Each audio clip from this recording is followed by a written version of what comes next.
আগে প্রশ্নের জবাব দেই। আমি আসলে ওইরকম কোনো শিল্পী না।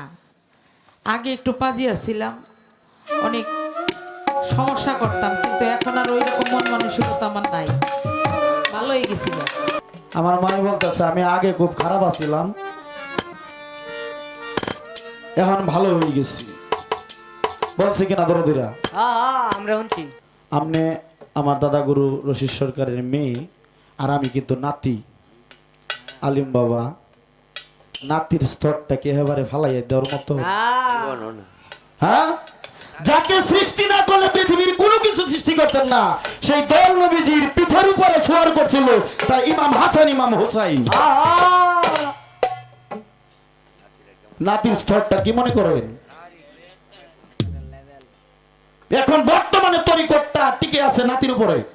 তাই তো আমরা হুসাইনপন্থী মুসলমান, তরিকত হুসাইনপন্থী। পালা নির্ধারণ করা হলো। পালা দুটি কি? একটা হলো নবুয়ত, আরেকটা হলো বেলায়েত। এমন দুটি পালা কর্তৃপক্ষ থেকে এসেছে বাবা, যে পালার ভিতরে কোনো ফাসিকি কথা নাই, যে পালার ভিতরে কোনো ভিন্ন কোনো কথা নাই। দুটি পালা এত চমৎকার দুটি পালা। আমার মাজননী নাসরিন সরকার, ওনাকে দেওয়া হয়েছে নবুয়তের পালা, নবুয়তের ভূমিকা। উনি নবুয়ত নিয়ে গান করবেন। আমি অধম সুহাগে জালালি, আমি গান করব এলমে বেলায়েত কি। আসলে বাবা নবুয়ত এবং বেলায়েত এই পালা গাওয়ার মতন সাধ্য আমি সোহাগ জালালের নাই। ও দরদিরা, যে নবীকে সৃষ্টি না করলে পৃথিবীর কুল কায়নাত বালুকণা কিছুই সৃষ্টি করতেন না, সেই নবীর জীবনী কি এই একটা রাত্রে গাওয়া শেষ করা যাবে? এই নবীর বিষয় হাদিসে এসেছে, সারা পৃথিবীর জল যদি কালি করা হয়, সারা পৃথিবীটাকেই যদি কাগজ করা হয়, তবু দয়াল নবীর গুণকীর্তন লিখে শেষ করা যাবে না। সেই সাথে আছে পাক পাঞ্জাতন। পাক পাঞ্জাতন মানে বেলায়েত, সেই মাওলা আলী করিমুল্লাহ বাবা। যার ভিতরে নাই আলী, তার দেহটাই হলো খালি খালি বাবা। আলী সেই শক্তি, আলী সেই সত্তা, আলী স্বয়ং দেবতা।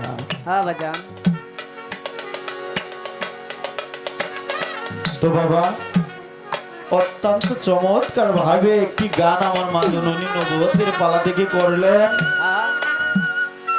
করে আমাকে একটি এমন গুরুত্বপূর্ণ প্রশ্ন করেছেন, যে প্রশ্নটা তরিকতের মানুষের, আহলে বায়েতের অন্তর্ভুক্ত যারা আছে তাদের জানার দরকার। কি প্রশ্ন? যে বাবাজি আপনি আমাকে বলবেন, একদিন দয়াল নবীজি মাওলা আলীকে নিয়ে একটি ঘরে বা একটি রুমে তাকে আলিঙ্গন করে বুকে চাপ দিয়ে, তারপর ওইখানে তিনটি কর্ম হয়েছিল, তিনটি শব্দ হয়েছিল। তিনটি শব্দ কি? তিনটি শব্দ থেকে কি বোঝানো হয়েছে? তিনটি শব্দের ভাষা কি? তিনটি শব্দের হাকিকত কি? বাবা প্রশ্ন কিন্তু একটাই করছে আমার মাই, কিন্তু প্রশ্ন কতটুকু বড় যে এটা যে ঘোরা নেই পেছা নেই বাবা। ওইটা এটা যারা এই বিষয়টা বুঝে পীর মাসের কাছে তারা বুঝতেছে। আচ্ছা মা, আমি পোলামান মানুষ, এত বড় প্রশ্ন আমারে করলেন, এখন যদি জবাব না দিতে পারি ইজ্জত কিন্তু আমার একলা যাইব না, আপনারও যাইব। কারণ আমরা কিন্তু একই সুরের বাস। যাক, আমার মাইজি তো বলছে, যতটুকু পারি আমি কিছু জানি না বাবা, গানের গাও জানি না, তত্ত্বের তাও জানি না, তবু সাধু গুরুর কৃপা, আপনাদের কৃপা যদি থাকে আমি কিছু বলতে পারবো। আগে আমি আমার পালাটা দাঁড় করাই, তারপর আমার মাজননীর প্রশ্নের জবাব দেওয়ার চেষ্টা করব।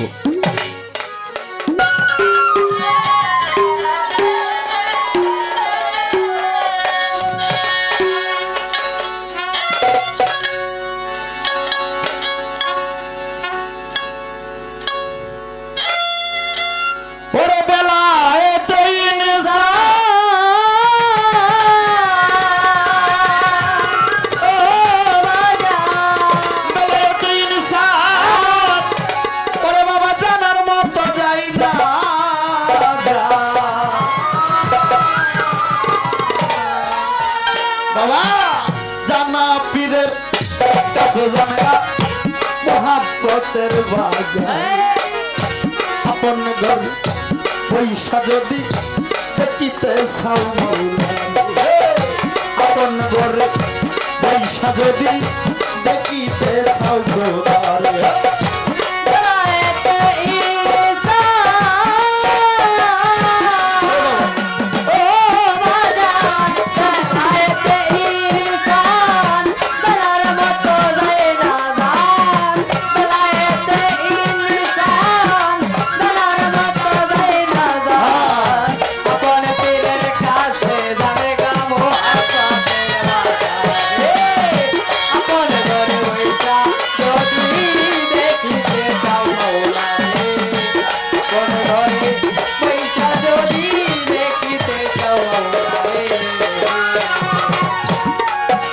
মনরে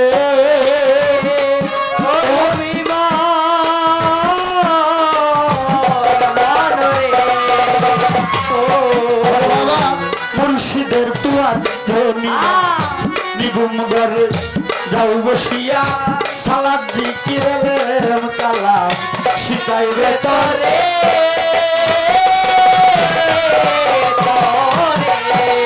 মুর্শিদের তুয়ার জমিয়া নিগুম ঘরে যাও বসিয়া সালাদ জিকির কালাম কালাম শিখাইবে তরে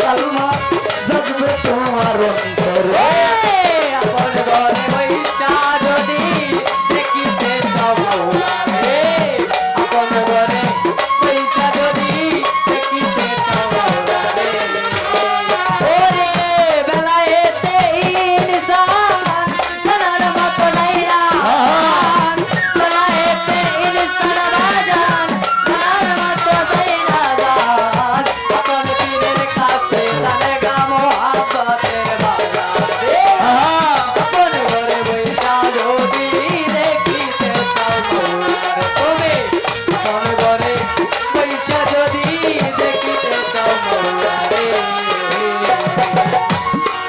মনরে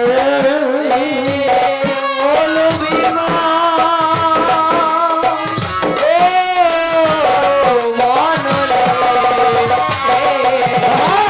বেলায়েতে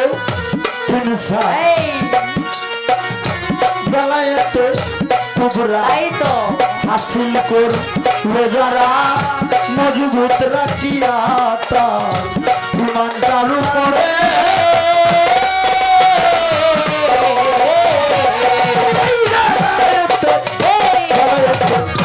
কুবরা হাসিল কর যারা আলো বাবা মজবুত রাখিয়া তার ইমানটার উপরে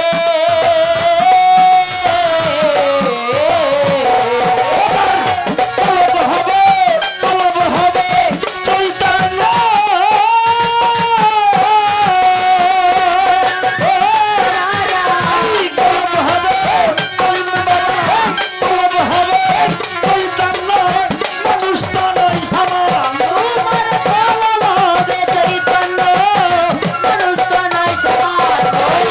তলব হবে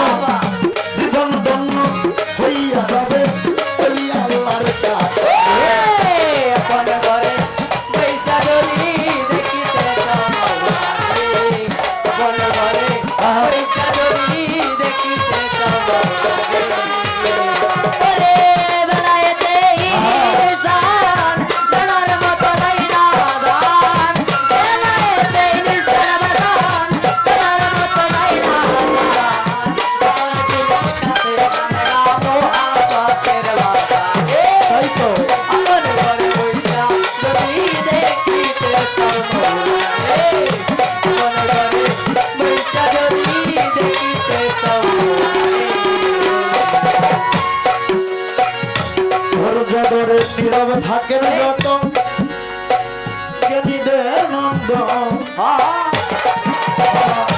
আস্তে ধীরে রাজা সরে করবো আলাপ বাবা যান যেইভাবেতে পালা দিল ধর্ম রাজা সরে বলি নাই পালা আমার মনে করে।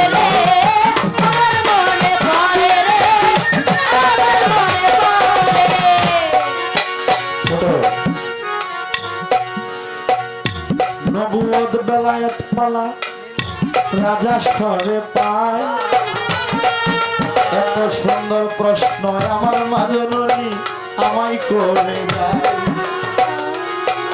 ছোট কি প্রশ্ন বাবা আপনি আমাকে বলবেন সেই মাওলা আলীকে নিয়ে সিনাসা করে কি তিনটা শব্দ হয়েছিল এটা হাকিকত কি তাই তো মাগো এটা অনেক ঊর্ধ্বতম একটি প্রশ্ন ঊর্ধ্বতম একটি কথা এটার কয়েকটা ভাবে জবাব হয় তিনটা চাপে বেলায় তিনটা বোঝানো হয় দলিল এভাবেও প্রমাণ করে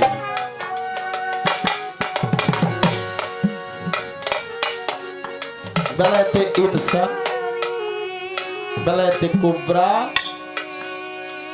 এবং এই যে বেলায়েতে কুবরা বেলায়েতে ইনসান এই যে দুটি বেলায়েত এক একটা বেলায়েতকে এক এক ভাবে বিভক্ত করা হয়েছে আবার আরেকটি বেলায়েত আছে বেলায়েতে আবরণ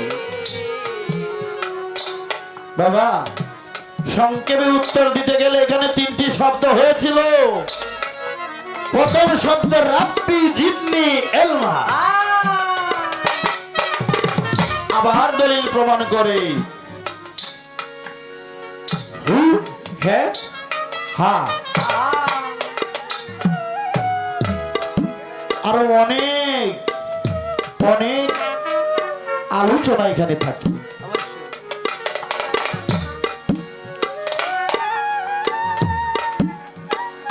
প্রথম শব্দ হইল বাবা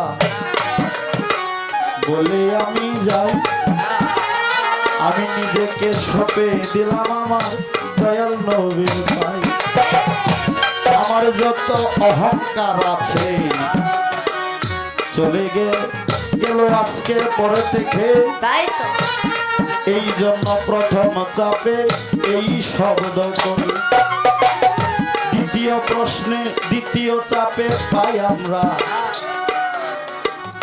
হে হু হা তৃতীয় চাপে পাই আমরা এই জাগতিক সংসারের যত এলেম আছে সেই মাওলা আলীর কাছে দিয়ে গেল তৃতীয় শব্দে আমরা হাকিকত পাই এই পৃথিবী নবীর পরে যদি কোনো তরানিওয়ালা থাকে আমার মাওলা আলী নবী বলে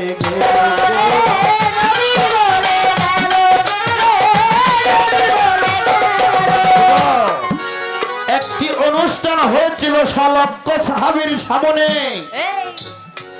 তখন তো বাবা আর এরকম কাঠ পাথরের স্টেজ ছিল না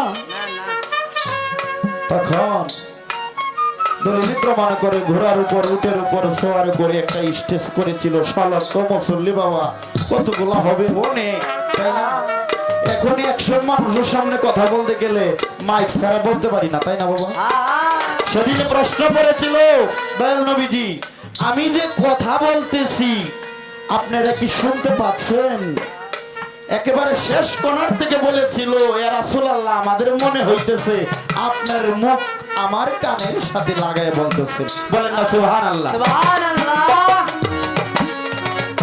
সেদিন প্রশ্ন করেছিল ইয়া রাসূলুল্লাহ চলে যাবেন আমাদের মাঝ থেকে আমরা কি নিয়ে বেঁচে থাকবো বলে আমাদেরকে নবী সেদিন বলেছিল তোমাদের মাঝে আমি তিনটি জিনিস রেখে গেলাম একটা হলো আমার আল্লাহর বাণী কোরআন আরেকটা হলো আহলে বায়াত। সেই দিনে সলক্ষ মুসল্লির সামনে মাওলা আলী করিমুল্লাহ হুজুর হাতটা উঁচু করে বলেছিল, মান কুনতু মাওলা ফাজা আলিউন মাওলা। এর বাংলা অর্থ হলো, আজ থেকে আমি যার মাওলা আলী তার মাওলা। সংক্ষেপে বাবা কিছু বলার চেষ্টা করলাম। এই তো তোমার প্রশ্ন ছিল মাদরণী, এলো শেষ হইয়া। আমি একটা প্রশ্ন করব আসরে দাঁড়াইয়া।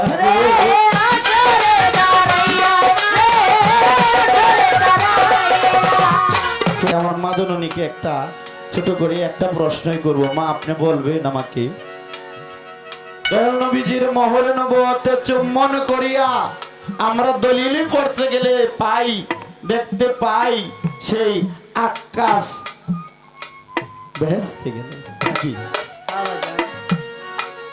দয়াল নবীজির মহরে নবুয়তে চুম্বন করে ওই সাহাবী বেহেশতে চলে গেল।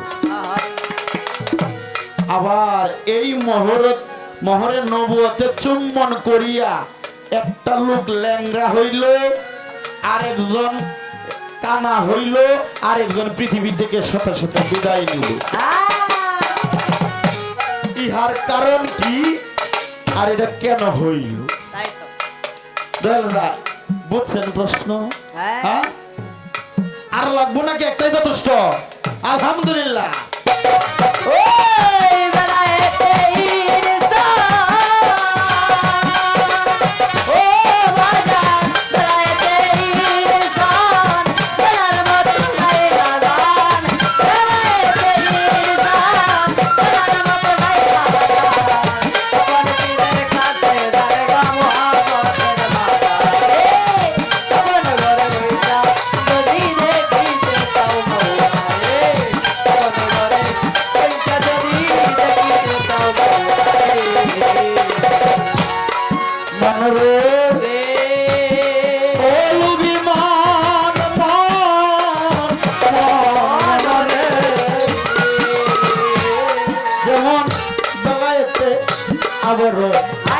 হাসিল করো যদি মন, এমন ভাবে ইবাদত করো বলি মন তরে।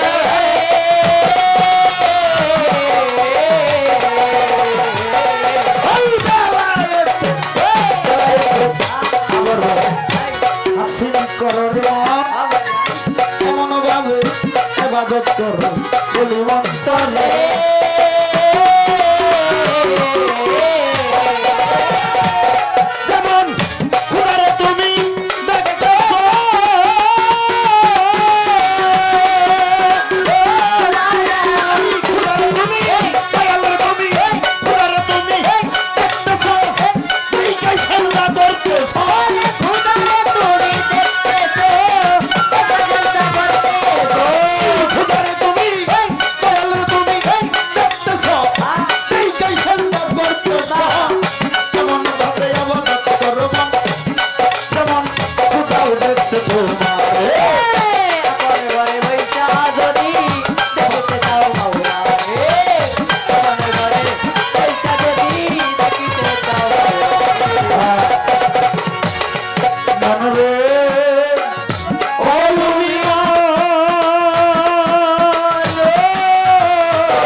পাখি বলিলে তরে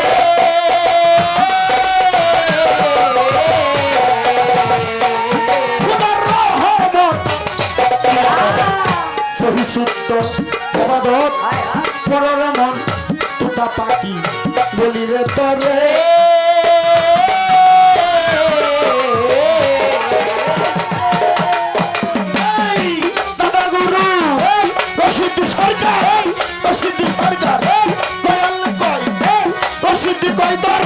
কপাল বন্ধ চুপটা দিতে হইলে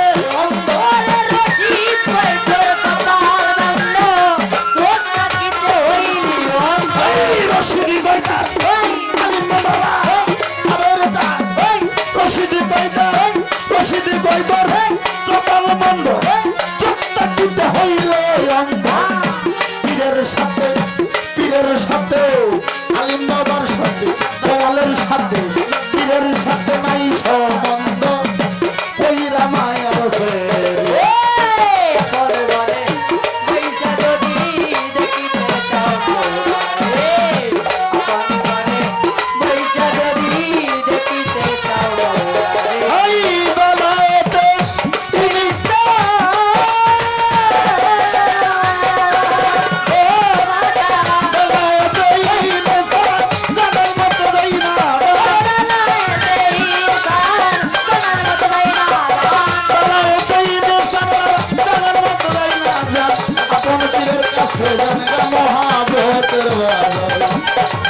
সাগর বৈশা নদী চিতে সামারে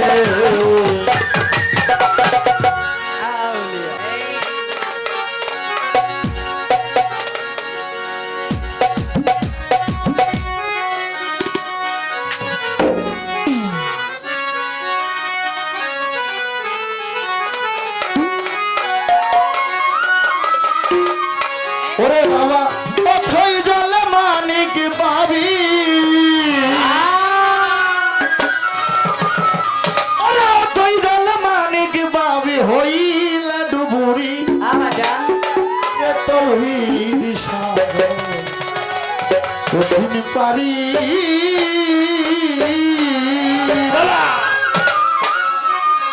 অথই জলে মানিক পাবি অথই জলে মানিক মিলে অথই জলে মানিক মিলে হইলে ডুবুরি তৌহিদ সাগর কঠিন পারি তৌহিদ সাগর কঠিন পারি ওই জলে মানিক মিলে তাই তো ওই জলে মানিক মিলে হইলে ডুবুরি তৌহিদ সাগর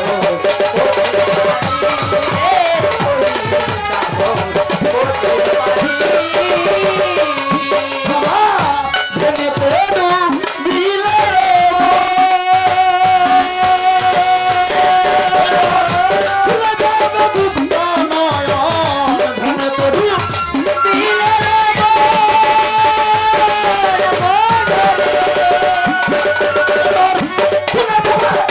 ফুলে যাবে গুপ্ত নয়ন পিছরে চার দেখবি সাপ পিছরে চার দেখবি সাপ কলম হবে জানি সাগর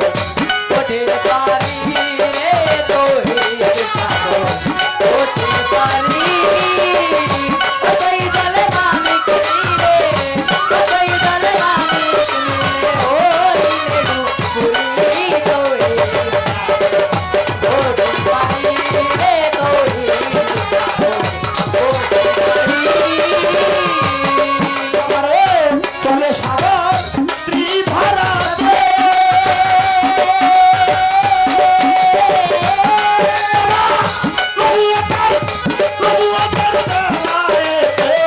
চলে সাগর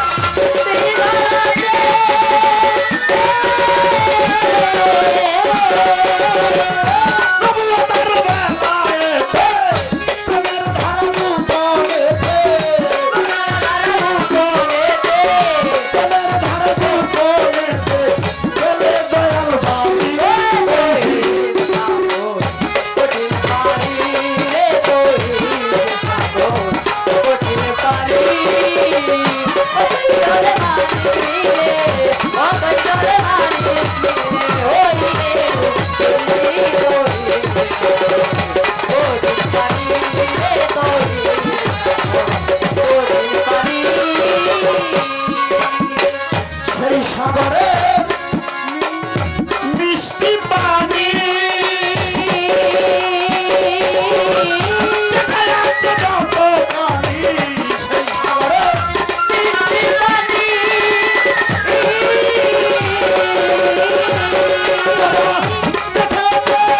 দেখা যাচ্ছে আন্দোলন বাবা কলিম বাবা দেখা যাচ্ছে যত পানি কলিম বলে তেমনি কলিম বলে তেমনি তেমনি তার ফকির তৌহিদ সাগর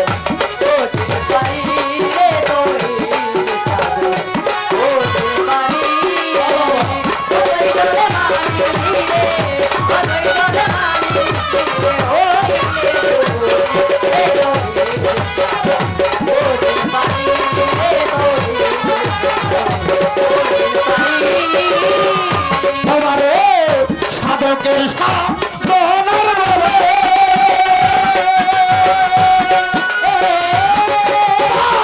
ওই সাধন নন্দন করে সাধকের সাধনার বলে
আগে প্রশ্নের জবাব দেই। আমি আসলে ওইরকম কোনো শিল্পী না। আগে একটু পাজিয়া ছিলাম, অনেক সমস্যা করতাম, কিন্তু এখন আর ওইরকম মন মানসিকতা আমার নাই, ভালো হয়ে গেছিল। আমি আসলে আমার অসুস্থদের পাইরবি করা একজন মানুষ। আমি ছোট বাজার আমার দয়ালের পাইরবি করা একজন মানুষ। আমি তার ভজন করছি, আমার এই হাত দিয়ে আমি তার সেবা করছি, সেবা করার মানুষ আমি। তো কথা বললে কথা বাড়ে, অনেক কথাই বলা যায়, আমি সেই দিকে যাব না। সুন্দর গান গাইলেন, তৌহিদ সাগর কঠিন পারি, অথই জলে মানিক পাবি হইলে ডুবুরি রে, তৌহিদ সাগর কঠিন পারি। ওই সাগরের সন্ধান এখান থেকে যদি শুরু করি, আমি কথা বলা আমার দিন রাত লাগবো। কারণ পালা গানটাই এমনই, কথার পৃষ্ঠে কথা, গানের পৃষ্ঠে গান। কিন্তু ওই সুযোগটা আজকে আমি পাই নাই, ওই সুযোগটা আমি পাই নাই। কিন্তু যে প্রশ্নটা করছেন, একটা কথা বলি, ভালো প্রশ্নের জবাব দিয়েছে। ওইখানে আমার কোনো কথা, পিছনের কথা আমি তুলে ধরবো না, পিছনের কোনো কথা নাই, সামনের এগিয়ে যাওয়া ভালো। আমরা শিল্পী মানুষ নাকি? আচ্ছা, আপনারা কি জানেন আমার দয়াল নবী একটা মসজিদ গড় পুরাই দিছিল? কেন পুরাই দিছিল এর হাকিকত জানেন? কারণ হইল, আমার দয়াল নবী যখন নামাজ আদায় করতেছিলেন, যারা বেদিন, যারা নাস্তিক, আমার দয়াল নবীর বিরোধিতা যারা করতো, এদিদের বংশধর যারা ছিল, তারা কি করত? আমার নবীকে মারার জন্য একটা ফাঁদ তৈরি করছিল ওই মসজিদের ভিতরে।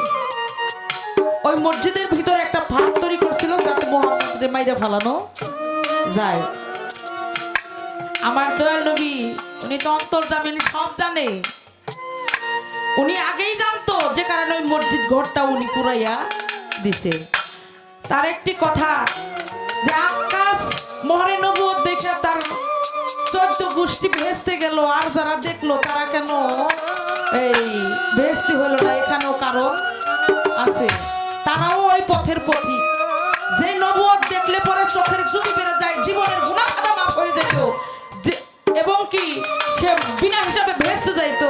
তাহলে ওই নবুয়ত দেখার মাত্রই সে অন্ধ হয়ে যাবে, পাউলেঙ্গা হয়ে যাবে। কারণ কি? কারণ আছে না? ওর নজরটাই ছিল ওরকম, ওর ব্যবহারটাই ছিল ওরকম, ওরা ছিল নাস্তিক, ওদের চোখ ছিল অন্যরকম। কারণ ওরা ওই দৃষ্টিতে তাকে দেখে নাই, ওই দৃষ্টিতে তাকে দেখে নাই। যে কারণে আমার নবীর তো অনেক শত্রু ছিল নাকি? যারা ভালো কাজ করে তাদের বন্ধু কম, আর যারা খারাপ কাজ করে দেখবেন তাদের বন্ধুর অভাব নাই দুনিয়াতে। আপনি হাজার ভালো করতেছেন, ওই করার কোনো মূল্য নাই, দেখবেন খারাপ মানুষের অভাব নাই। ছোট করে একটা প্রশ্ন করে যাই, এটা আর কি দাঁড়ানোর জন্য। কথা কি, যে বেলায়েত, যেখানে বেলায়েত সেখানেই নবুয়ত, যেখানে নবুয়ত সেখানেই বেলায়েত। কেউ কম না, কেউ কম না, কিন্তু একজনেরই দুইটা অংশ। এই বেলায়েত সম্বন্ধে যে কথাগুলো আমাদের অতি চমৎকার, অনেক জানার প্রয়োজন, জানা দরকার। যারা বেলায়েতের কর্ম করে তাদের 4টা এজবার আছে। এই এজবারের কর্ম না করতে পারলে তার জীবনও এই বেলায়েত হাসিল হবে না।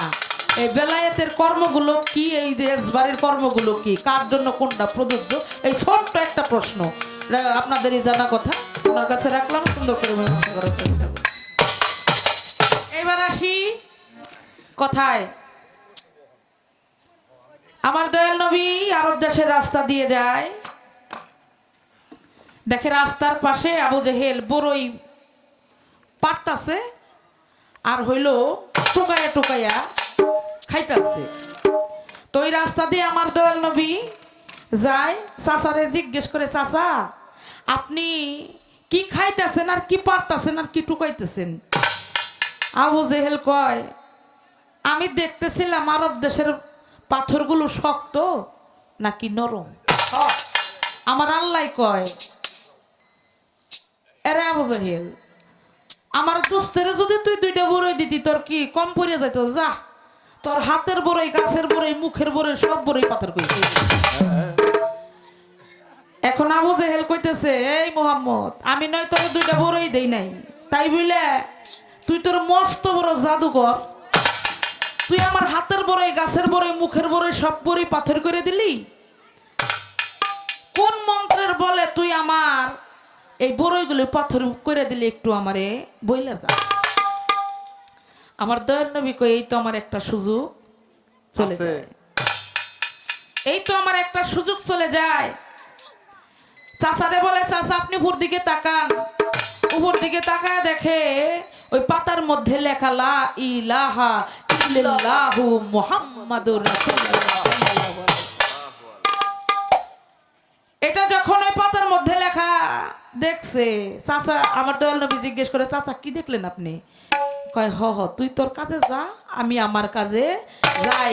আবারও জিজ্ঞেস করছে, চাচা কি দেখলেন? বলে ওইখানে লেখা আছে তোর নাম আর ওর নাম, ওর নাম আর আমার দয়াল নবী বলে, মনে হয় আমার চাচার মনটা একটু নরম হয়েছে, আজকে রাতের বেলা চাচার কাছে যাব। কবি একটা গান লিখেছেন, ওরে রাত 12টা বাজিল, সঙ্গে না কেউ ছিল, করিতে গেল কবি ইসলাম জারি। আবু জাহেলের বাড়ি গো, আবু জাহেলের বাড়ি গো। ওরে দিন রাত্রি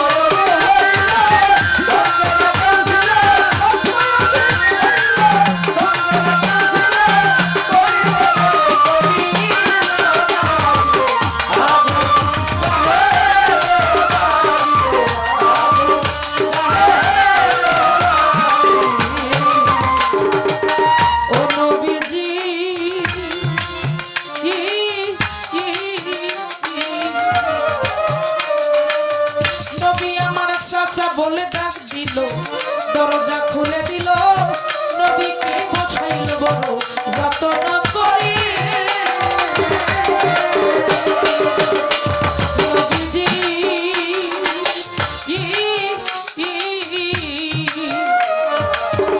নবীজি চাচা বলে ডাক দিল, দরজা খুলে দিল, নবীকে বসাইল বড় যতন করি।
কথাই আপনাকে আমি বলতেছি জাহেল কইয়া তো রাত্রে গোপনে আসিলা কি কারণে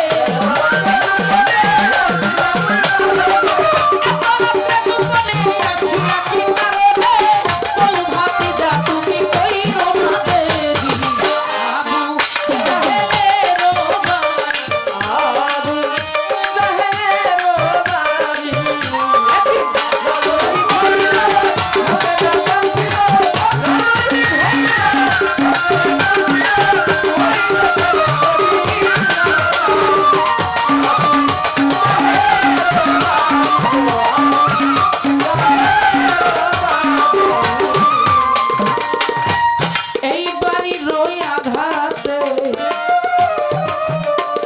আমার নবীর মাথা গেল ফেটে ধীরে ধীরে চললেন নবী খাদিজার বাড়ি ওরে এদিক বিবি খাদিজাই বসে কান্দে দরজায় নবী এত রাত্রে কোথায় যায় বুঝতে না পারি আমার নবীজি চলে গেল খাদিজা দেখেছিল রক্ত দেখে বদনে উঠলো চিৎকার মারি খাদিজা কইকে কইল এমন নাম বলেন আপনি তাহার নাম নবী কয় আবু জাহেল মাইরা সে বাড়ি আমায় মারলো তাতে দুঃখ নাই আমারও গাইতে চায় মারলো তাতে দুঃখ নাই আমারও গাইতে পাই দেখি বলে মারতো এমনি একবার গাইতে পারি আবু জাহেলের বাড়ি গোয়া আবু জাহেলের বাড়ি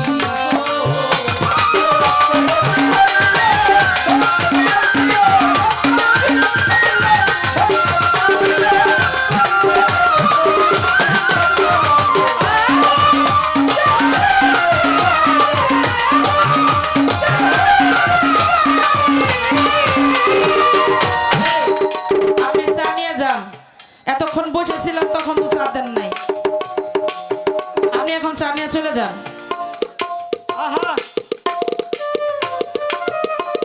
আমার নবীদের পরশমণি উম্মতের রূপের খনি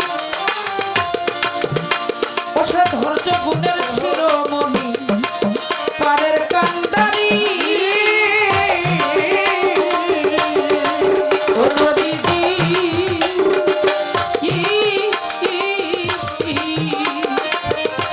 আমার নবীজির পরশমণি উম্মতের রূপের খনি ধৈর্য গুণের শিরোমণি পারের কান্দারি আমি কবি আলাউদ্দিন কান্দে বইয়া আমি খুদার কান্দে বইয়া আমি যখন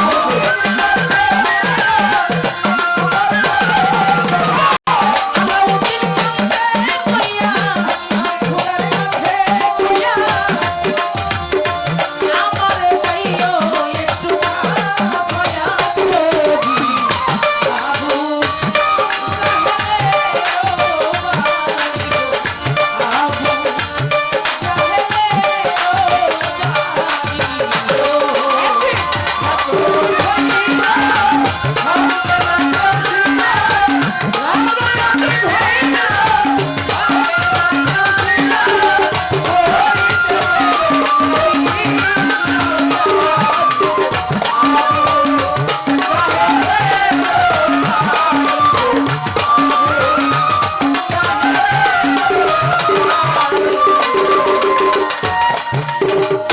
আমার দয়াল নবী উনি মক্কার একটা ঘরে শুয়েছিলেন শোয়া অবস্থায় কারণ হইল আমার নবীকে ছোট বাজাও যখন বাজার দরকার তখন তো বাজাও না আমার দয়াল নবী যখন মক্কার ঘরে শুয়ে আছে দেখে ঘরের চারিদিক দিয়ে শত্রু সেনার মানে ঘিরে ধরেছে আমার নবীকে মারার জন্য আমার দয়াল নবী আলীকে ডেকে বলে, আলী, ও আলী, আমার এই কঠিন সময়ে তুমি কি আমার একটু উপকার করবে?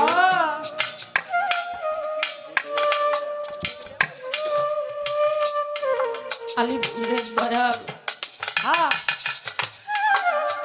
আপনার এই গোলাম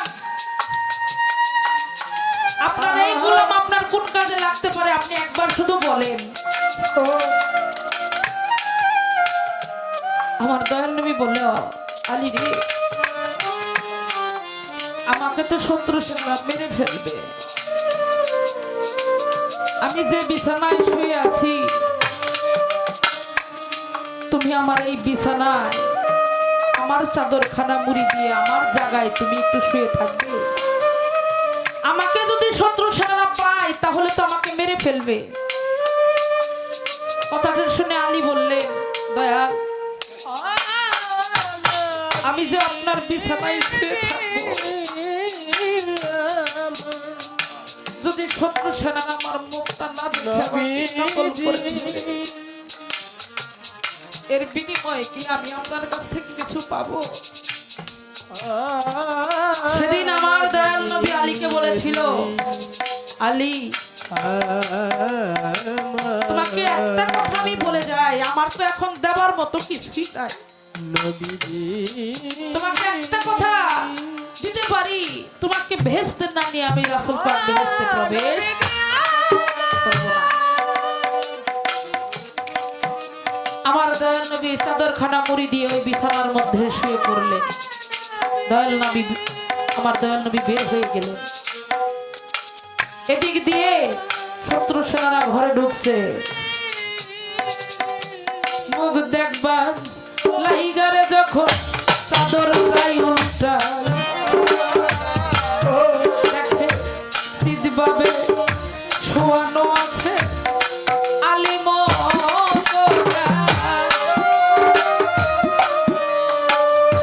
চুলের মুঠি ধইরা রে হযরত আলী রে,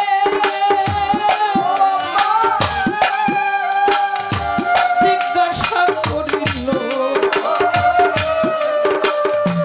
বলো মোহাম্মদ কোথায় গেছে তোমাকে ছাইরা দিব? হযরত আলী কই, আর আমার এমন প্রাণের দরকার না,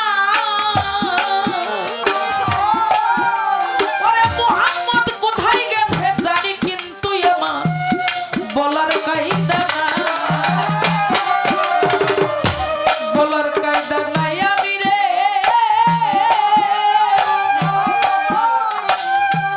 অদরদি বলিলাম তোমারে। এই বলিয়া হযরত আলীকে কতই মার মারে, হযরত আলী রে মারল রে, হযরত আলী তবু বলে না, বলে এই প্রাণ চলিয়া যাবে, তবু রাসূল পাক গেছে কোথায় আমি বলতাম না। রাতের অন্ধকারে চলে গেলেন আবু বকরের বাড়ি। দরজার মধ্যে একটা টোকা, একটা শব্দ করলেন, সাথে সাথে আবু বকর দরজাটা খুলে দিলেন। আমার দয়াল নবী জিজ্ঞেস করে, আবু বকর, আমি যে এত রাত্রে তোমার কাছে আসবো তুমি ভাবলে কিভাবে? আবু বকর বলে, দয়াল, আপনি 6 মাস আগে মক্কার মাটিতে ভাষণে বলেছিলেন যে আপনার আর এই মক্কার মাটিতে থাকা চলবে না, আপনার কোন সময় জানি এই মক্কার মাটি ত্যাগ করে চলে যেতে হয়। ও দয়াল, সেই দিন হতে আমি আমার বিছানায় আমি গা ঠেকাই নাই, আমি আমার বিছানায় বালিশে আমার মাথা দেই নাই, আমি শুধু পহর থাকি, কোন সময় আমার বান্ধব এই রাস্তাতে আসবে, আমার বান্ধব কোন সময় জানি আমাকে ডাক দেয়। আবু বকর, তুমি কি আমার সাথী হবা? দয়াল আমার এই